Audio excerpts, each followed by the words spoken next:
चलिए, जिसका हमें था इंतजार वो घड़ी आ गई है।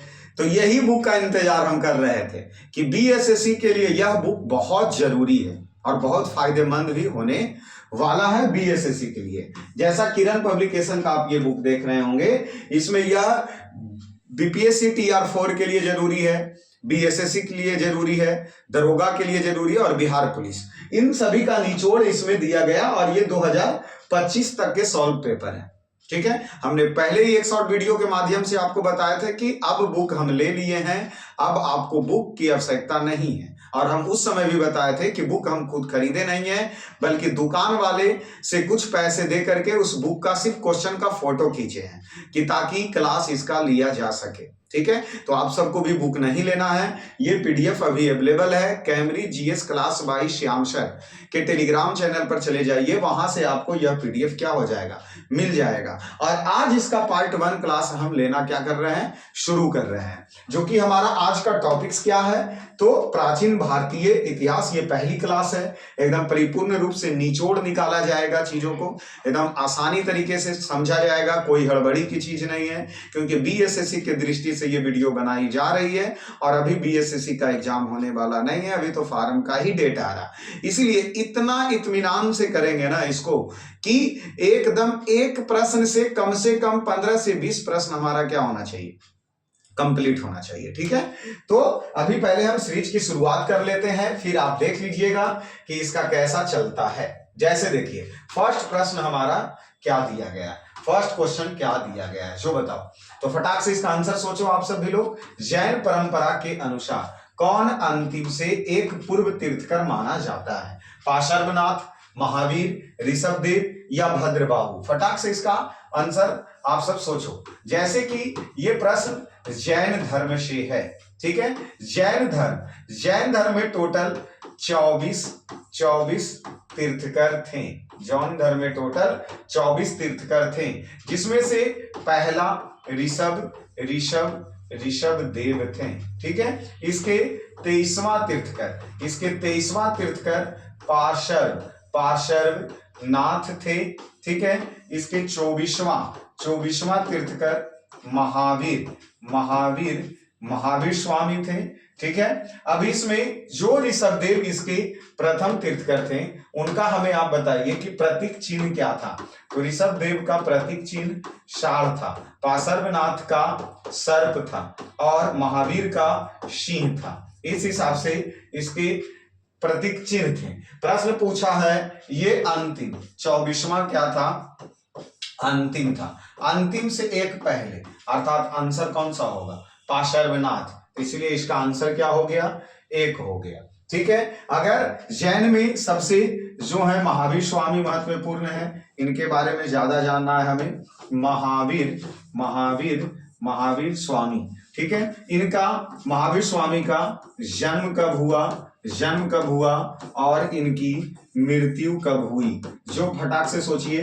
तो 540 ईसा पूर्व में इनका जन्म हुआ और 468 ईसा पूर्व में इनकी मृत्यु हुई। ये टोटल कितने वर्ष जिए, तो 72 वर्ष जिए और इनकी मृत्यु पावापुरी में हुआ था। ठीक है, पावापुरी में हुआ था। ठीक है, ये हमारे प्रश्न हो गए। तो पार्श्वनाथ कैमा तीर्थकर 23वां, महावीर 24वां और ऋषभदेव प्रथम। भद्रबाहु कौन धर्म से हैं, तो ये भी जैन धर्म से ही संबंधित है। भद्रबाहु जैन धर्म से ही संबंधित है। तो ये हमारे हो गए फर्स्ट क्वेश्चन। कोई दिक्कत इसको समझने में किन्हीं को, कोई परेशानी किन्हीं को नहीं। और वैसे महावीर का जो जन्म हुआ था वो कुंडलग्राम वैशाली के कुंडलग्राम में महावीर स्वामी का क्या हुआ था, जन्म हुआ था। ठीक है, चलिए आगे चलें, दूसरे प्रश्न पे आओ। दूसरे नंबर क्वेश्चन देखो, फटाक से आंसर बताइए। निम्न में से किस स्रोत के अनुसार यह कहा जाता है कि अशोक ने श्रीनगर शहर बसाया? कौन से, बौद्ध परंपरा, जैन परंपरा, तिब्बत परंपरा या कलहन की राज तरंगिणी?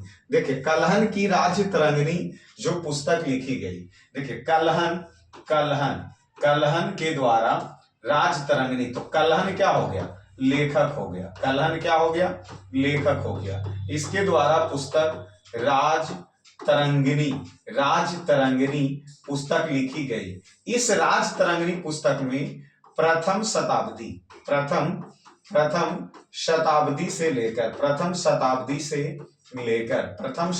से लेकर 12वीं शताब्दी तक के इतिहास का वर्णन इसमें है। और यह पुस्तक संस्कृत में है, ठीक है। साथ में अभी इस पुस्तक में हमें जम्मू कश्मीर की जानकारी मिलती है। और यह पुस्तक लिखा किसके द्वारा गया है, तो अशोक के द्वारा। इतना आप इस कलहन की राजतरंगिणी पुस्तक में इतना सारा चीजों को आप क्या कर सकते हैं, ध्यान रख सकते हैं कि यह पुस्तक किसके द्वारा लिखा गया है, ठीक है। चलिए आगे चलते हैं। इसमें देखिए बौद्ध परंपरा के अनुसार बौद्ध धर्म का एक पुस्तक है अंगुत्तर निकाय। अंगुत्तर निकाय में हमें किस चीज की जानकारी मिलती है, अंगुत्तर निकाय में 16 महाजनपद की जानकारी अंगुत्तर निकाय। और जैन धर्म के भागवती सूत्र से भी हमें यही 16 महाजनपद की क्या मिलती है, जानकारी मिलती है। तो ये हमारे हो गए दूसरे प्रश्न। अभी चलते हैं तीसरे प्रश्न की ओर।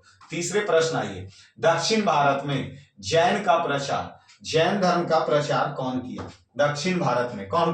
गौतम के द्वारा, या इंद्रभूत के द्वारा, या सुदर्शन के द्वारा, या भद्रबाहु के द्वारा। प्रश्न बीएसएससी का ही है, ये भद्रबाहु के द्वारा किया गया। जैसा कि हम जानते हैं कि जैन धर्म की संगीतियां कितनी हुई है। जैन धर्म में 2 संगीतियां हुई है, ठीक है, 2 संगीतियां, ठीक है। एक हुआ है 312 ईसा पूर्व, एक हुआ है कब, 300 पूरी 300 ईसा पूर्व में, और दूसरा हुआ है 512 ईस्वी। इस समय चंद्रगुप्त मौर्य था शासक। लेकिन जब दूसरी हुई तो इस समय दूसरे के समय में कोई एक का विशेषाधिकार नहीं था। विशेषाधिकार मतलब कोई एक शासक नहीं था। फिर भी कोई तो महत्वपूर्ण होगा ना, तो इसमें ध्रुवसेन महत्वपूर्ण था। ध्रुवसेन, तो हम ध्रुवसेन को दिमाग में बैठा सकते हैं। जो प्रथम हुआ वह पाटलिपुत्रा में हुआ, और दूसरा बल्लभी गुजरात में हुआ। प्रथम जैन संगीति जो हुई उसकी अध्यक्षता किसके द्वारा किया गया, तो अस्थूल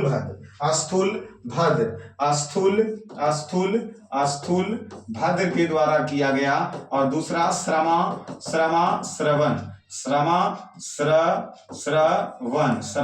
श्रवण के द्वारा दूसरी अध्यक्षता की गई, ठीक है।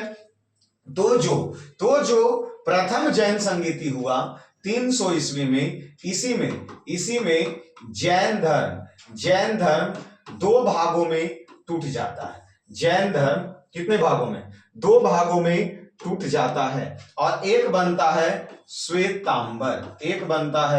श्वेतांबर, और दूसरा बनता है दिगंबर, ठीक है। श्वेतांबर जो बना वह श्वेत वस्त्र धारण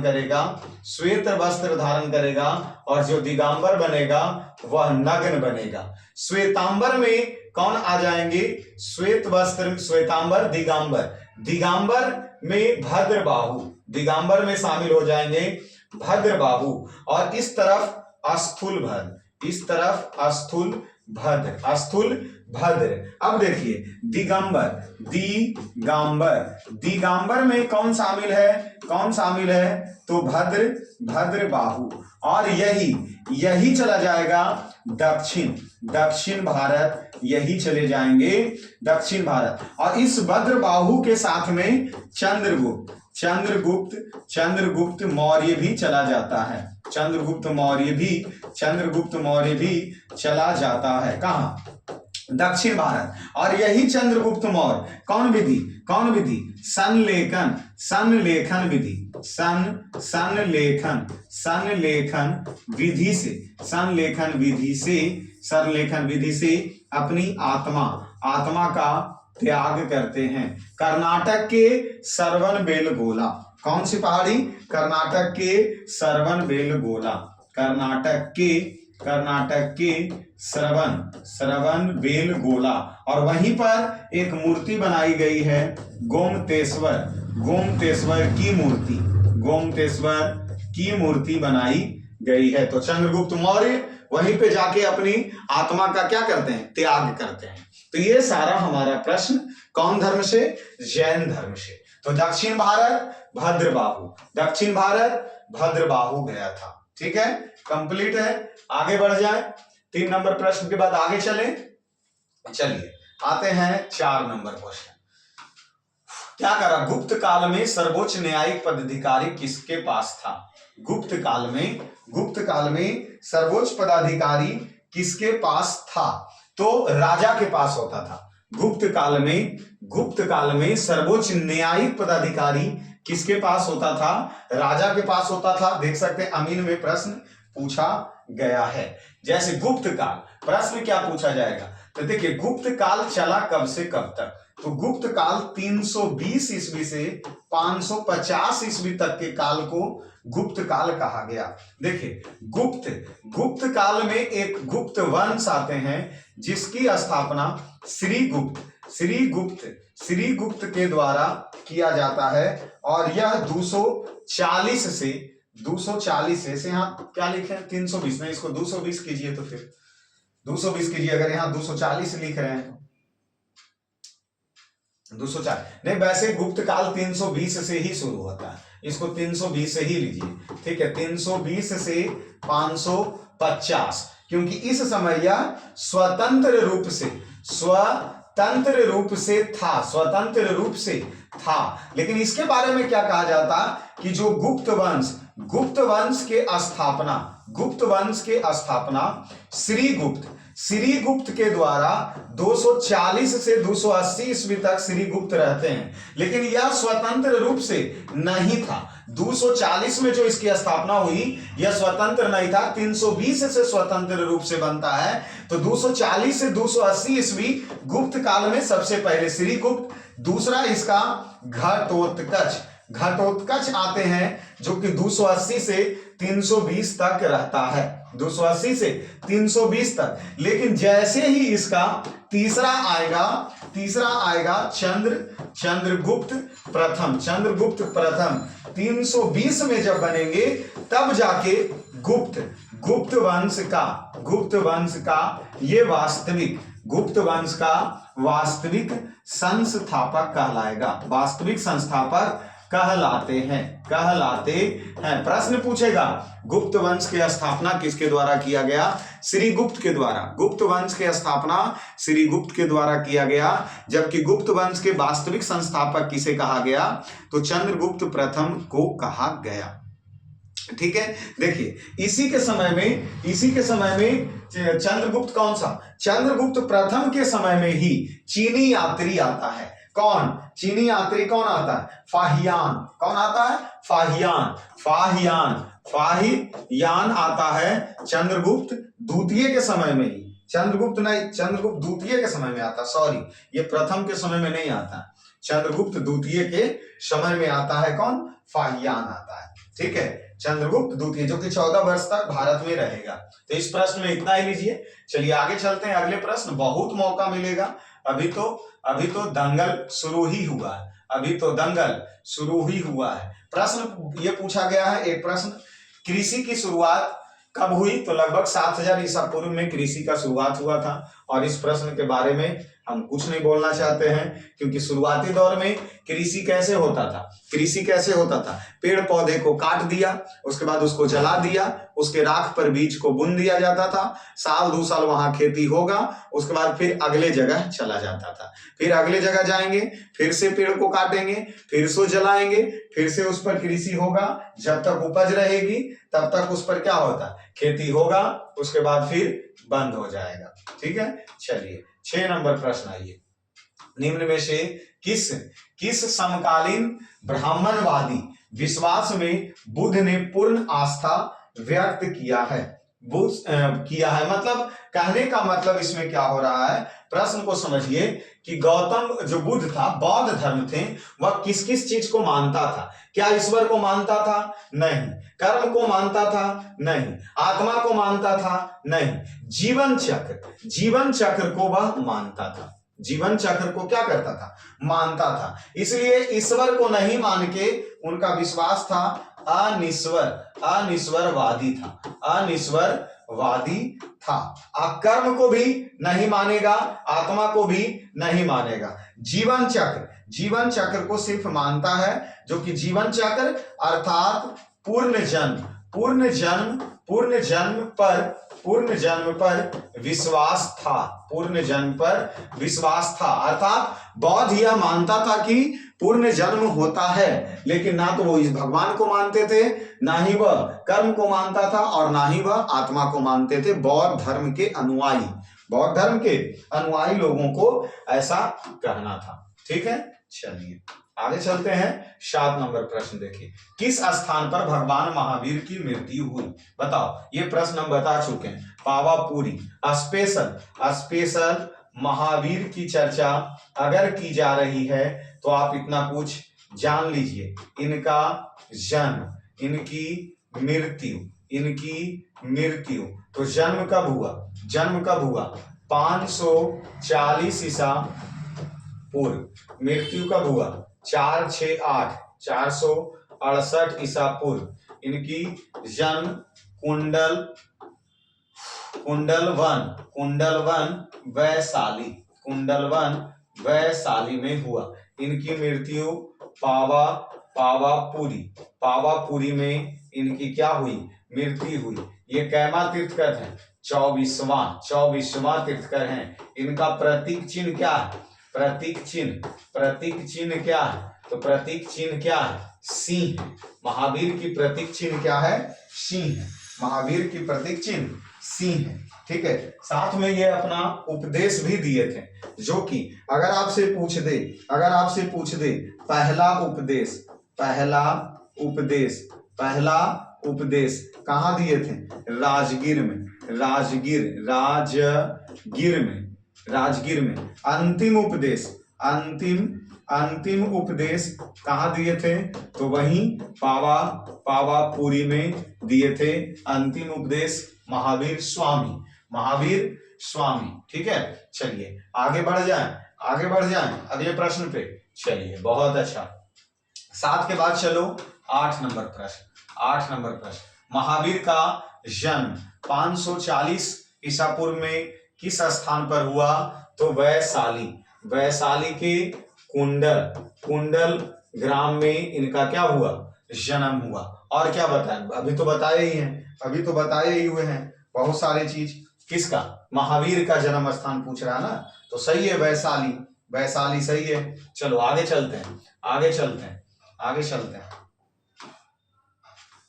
सांची के स्तूप का निर्माण किसके द्वारा कराया गया? अशोक। सांची के स्तूप का निर्माण अशोक के द्वारा। यह है कहां? मध्य प्रदेश में क्या है? सांची का स्तूप है, जो कि देखिए ये अशोक की अगर बात करें तो ये कौन वंश से? मौर्य वंश। अशोक मौर्य वंश, जो कि मौर्य वंश के संस्थापक कौन थे? मौर्य वंश के संस्थापक कौन थे?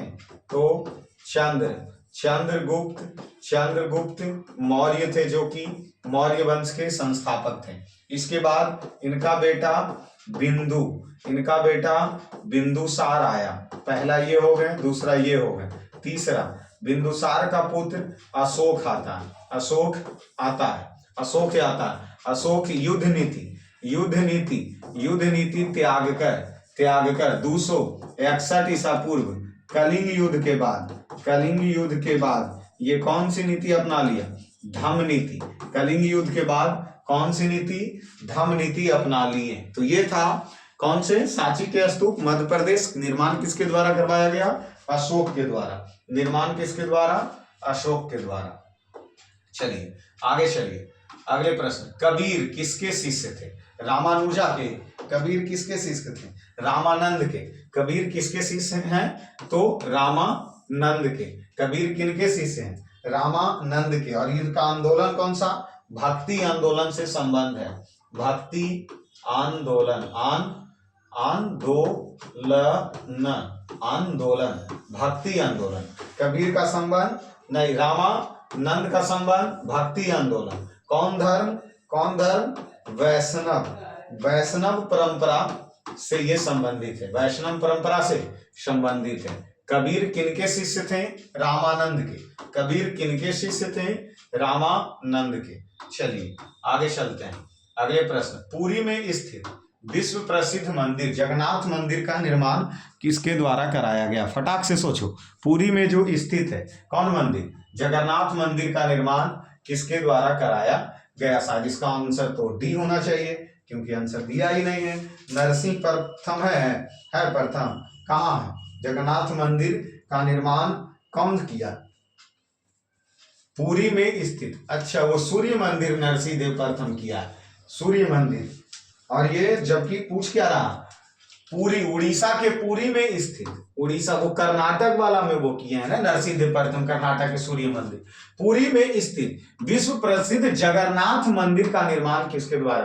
कृष्ण वर्मन, अनंत वर्मन, देव वर्मन या कोई नहीं? तो ये अनंत वर्मन, अनंत वर्मन। और जबकि कर्नाटक वाला पूछता तो कौन से मंदिर पूछ रहा? जगन्नाथ, जगन्नाथ मंदिर, जगन्नाथ मंदिर। देखिए यह मंदिर का निर्माण 12वीं शताब्दी में किया गया।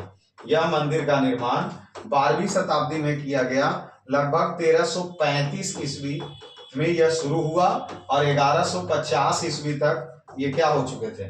पूरा हो चुके थे। ये मंदिर है कहाँ? ओडिशा, ओडिशा। और ओडिशा के ये पुरी, ओडिशा के ये पुरी में स्थित है। ठीक है, ओडिशा के यह पुरी में स्थित है।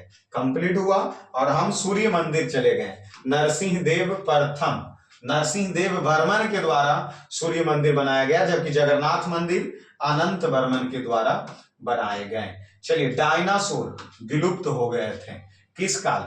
पर्मियन काल, ट्राइसियन काल, जुरासिक काल या क्रीटेशियस युग में? किस युग में हो गया था? तो सही आंसर क्रीटेशियस युग में डायनासोर का क्या हो चुका था? अंत हो चुका था। क्रीटेशियस युग में डायनासोर का अंत हो चुका था। चलिए आगे चलिए। ऋग्वेद में निम्नलिखित में से किस नदी का उल्लेख नहीं है? देखिए ऋग्वेद में यमुना का उल्लेख है, गंगा का उल्लेख है, सरस्वती, रावी नदी का उल्लेख नहीं है। तो ये इसका क्या हो जाएगा? आंसर हो जाएगा, क्योंकि रावी नदी कोई नाम है ये नहीं था। उसे रावी नदी को उस समय परोसनी नदी मतलब रावी नदी का पुराना नाम, रावी नदी का पुराना नाम परोसनी नदी था। देखिए ऋग्वेद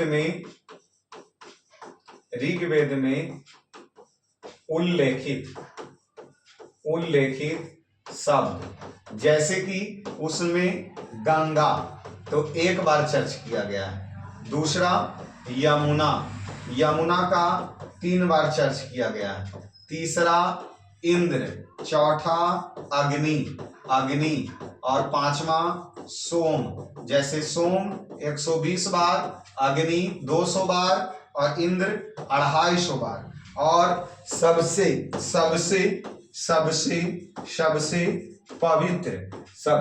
पवित्र नदी सरस्वती, सबसे पवित्र नदी सरस्वती नदी का उल्लेख किया गया है कौन से वेद में? ऋग्वेद में। तो किसका उल्लेख नहीं? तो रावी नदी का कोई उल्लेख नहीं, रावी नदी का कोई उल्लेख नहीं। चलिए आगे चलिए, अगले प्रश्न, निम्नलिखित में से अश्वमेध यज्ञ का आयोजन किसने किया? अश्वमेध यज्ञ का आयोजन किसने किया? अजातशत्रु, अशोक, समुद्रगुप्त, चंद्रगुप्त मौर्य। फटाक से सोचिए, फटाक से सोचिए। अश्वमेध यज्ञ जो कि गुप्त काल में हुआ ना, शुरू हुआ था, तो गुप्त काल से संबंधित कौन है? अजातशत्रु है, अशोक है, चंद्रगुप्त मौर्य है? नहीं, समुद्रगुप्त है। तो आंसर क्या हो जाएगा? समुद्रगुप्त। क्योंकि अश्वमेध यज्ञ, अश्वमेध यज्ञ ज्यादा देखने को मिलता है कौन से काल में? कौन से काल में? गुप्त काल, गुप्त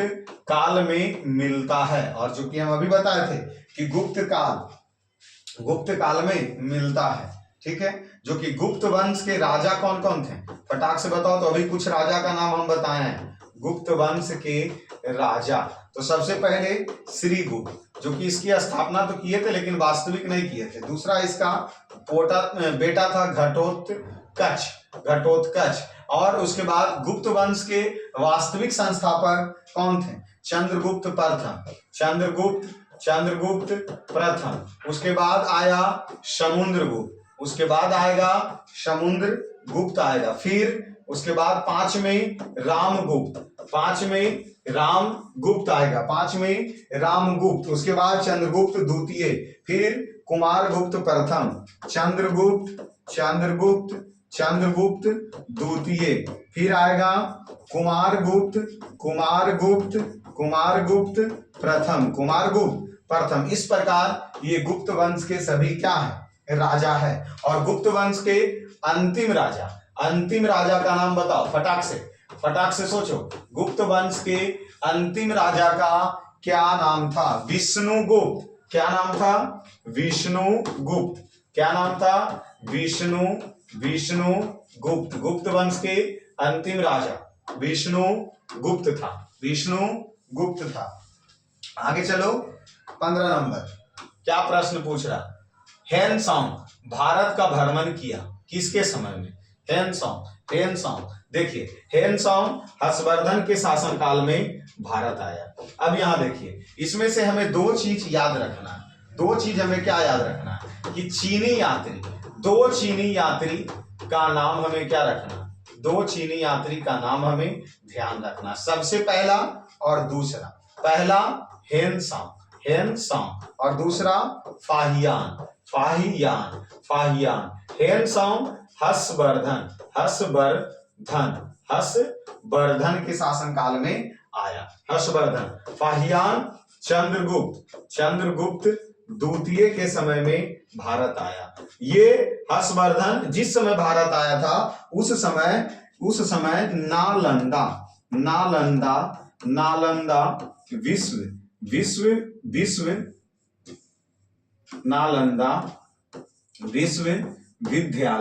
नालंदा विश्वविद्यालय के कुलपति कौन थे?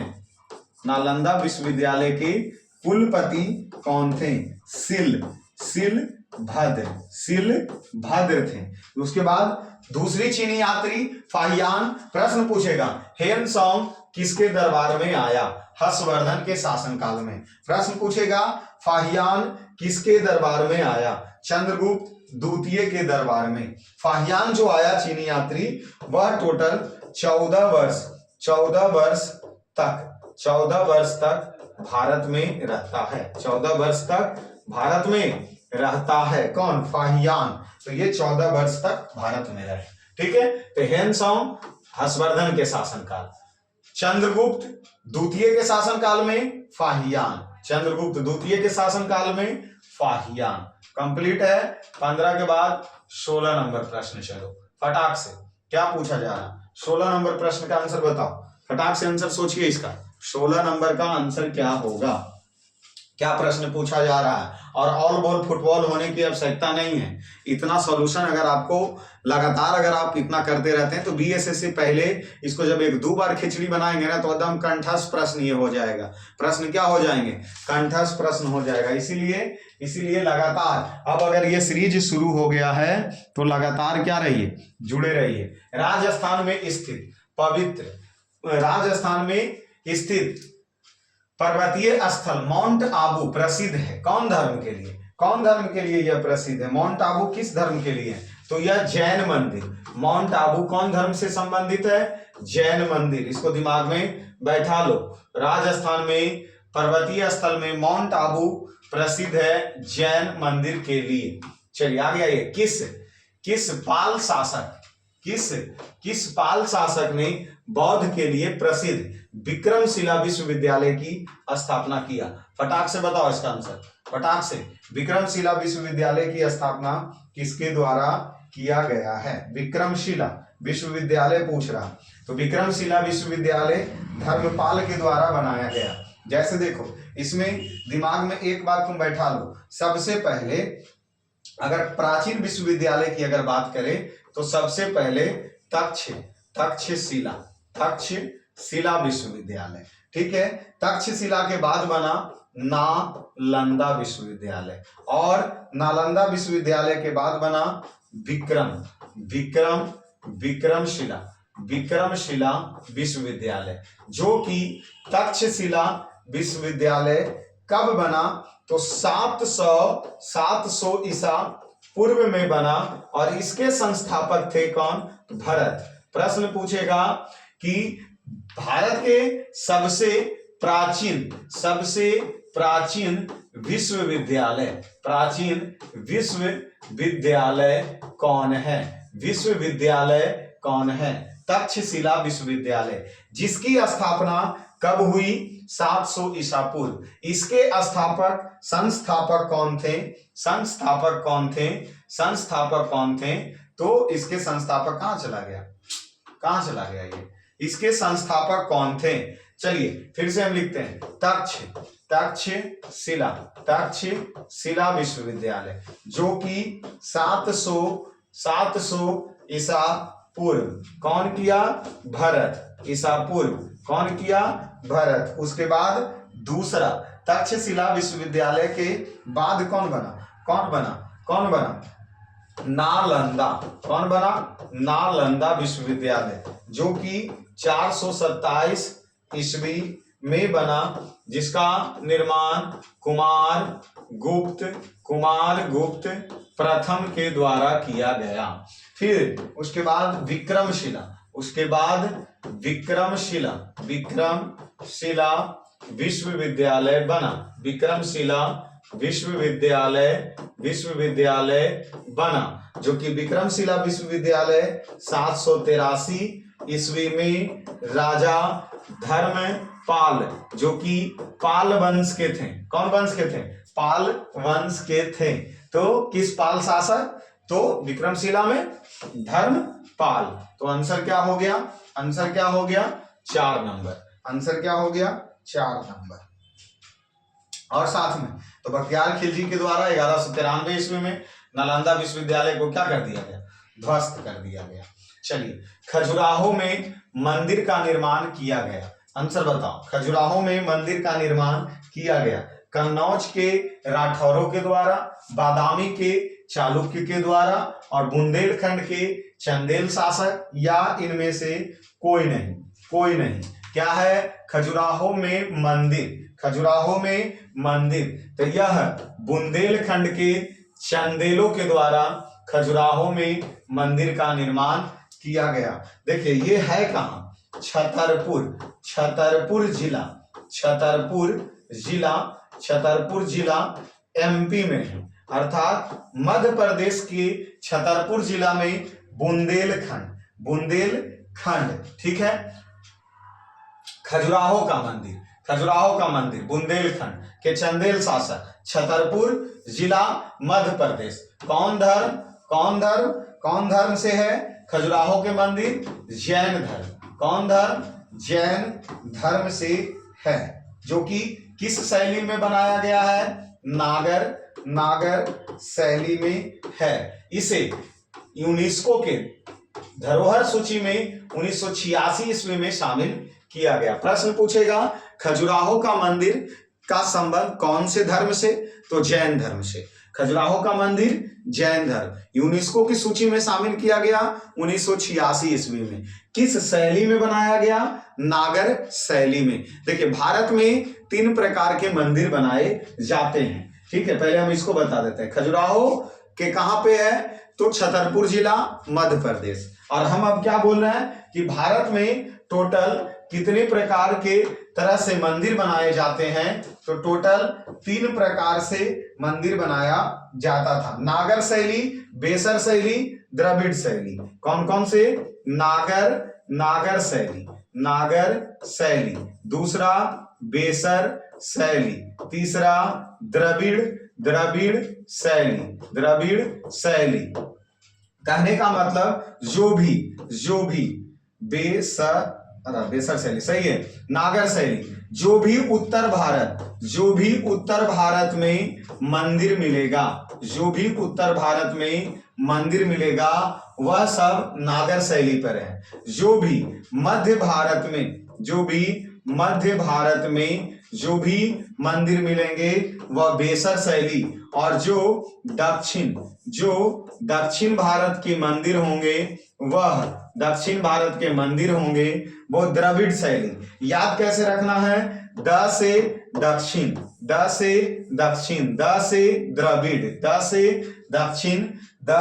द्रविड़, बीच में बेसर, उत्तर भारत नागर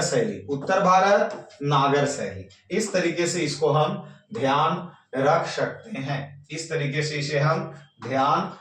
सकते हैं। 19 नंबर में आइए, चालुक्य वंश के सबसे पहला शासक कौन था? चालुक्य वंश के सबसे पहला शासक, फटाक से सोचो। विक्रमादित्य, मंगलेश्वर, पुलकेशन द्वितीय या पुलकेशन प्रथम? चालुक्य वंश के प्रथम शासक। जैसे चालुक्य की राजधानी कहां थी? वह तापी। चालुक्य की राजधानी वह तापी थी और इसके संस्थापक पुलकेशन प्रथम था। चालुक्य वंश के संस्थापक पुलकेशन प्रथम और इसकी राजधानी वह तापी थी। चलिए आगे चलिए। अगले प्रश्न, सांची का स्तूप किस शासक? बताया जा चुका है, प्रश्न रिपीट है। अशोक के द्वारा। सांची का